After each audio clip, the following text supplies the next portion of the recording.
Welcome back, trainers. So we have some news to go over. Let's go ahead and cover the raids that are in the current system at the moment. Level 1, we have Magikarp, Swablu, Shuppet, Duskull, and Snorunt, which all can be possibly a shiny when you encounter them. Now for level 2, we have Exeggutor, Misdevious, Sneasel, Sableye, and Mawile. Those ones, the only ones that are possibly to be shiny are going to be Sableye and Mawile. Now, tier 3 raids. Now, these are the region lock. There's certain ones, we'll go over that. So we have Machamp, sweet, still going strong with Machamp, Gengar, Jinx, Pinsir, which is in North America, and Granbull, which is in Europe, and then Piloswine. Okay, so unfortunately, I will not be able to solo a Granbull anytime soon until they rotate. Now for tier 4 raids, we have Houndoom, which is in Europe, Tyranitar, Aggron, Absol, and then Walrein, which is in North America.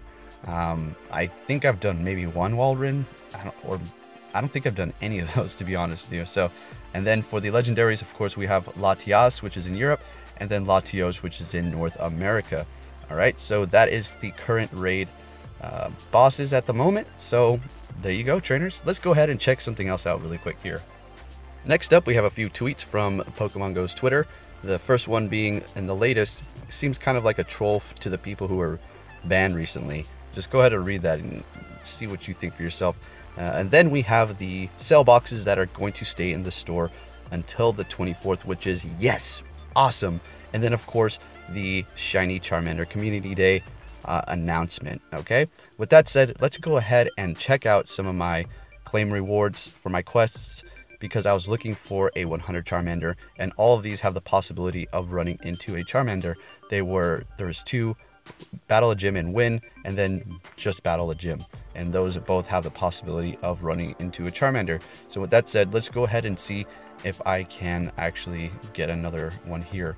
And obviously, why I would want a Charmander, a good one, is because for the community day coming up, Blast Burn, with the possibility of it learning that, and it seems like all signs are pointing towards that with all the evidence we've put together. So it's just going to be an extremely nice fire attacker. I'm going to guess Blast Burn is going to be doing, it's going to have 2 bars for a 100 or 110. So we'll just have to wait and see. I can't wait till I can have my shiny Charizard with that moveset. Hopefully it's sunny out and we can have a weather boosted one with good IVs.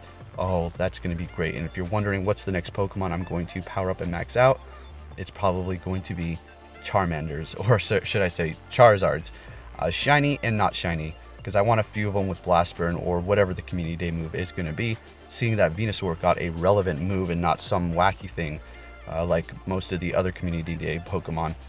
You know, just saying. So it doesn't look like we're catching a Charmander here. We have one more to check out. Let's see what we have. Then we're going to hop into a Gengar raid. Oh, it's a Mankey. Okay, so we have a Gengar here with Hex and Shadow Ball. A pretty fun moveset, I think, to battle, because it gives you a bit of a challenge. We're going in with 6 unique Pokemon: Gengar, Shadow Claw, Shadow Ball, Mewtwo, Psycho Cut, Shadow Ball, Houndoom, Snarl, Foul Play, Tyranitar, Bite and Crunch, Alakazam, Psycho Cut, and Shadow Ball, Ground Dune, Mud Slap, Earthquake. Alright, so I was getting hit with quite a few Shadow hits in my first round, so I started over. This is my second try.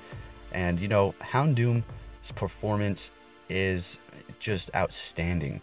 That thing is just a beast. I'm really considering maxing out my 100, because like I said, it does more damage than Tyranitar. It's not much, but when, you know, you have the right movesets and the perfect IVs, it does make a difference.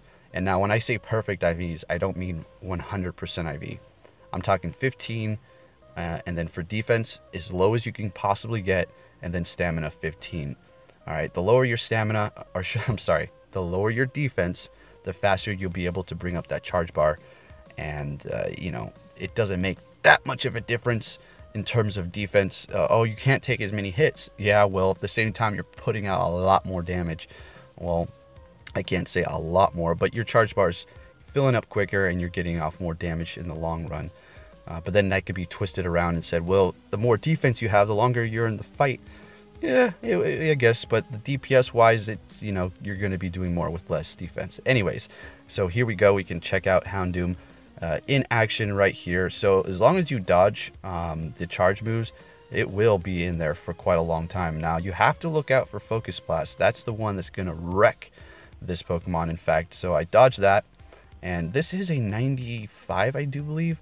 So it still has another power-up to go. Did get hit by that, unfortunately. He would have been able to put in a lot more damage. So he's kind of like a glass cannon in a way, okay? Tyranitar is amazing. I'm not trying to downplay on that.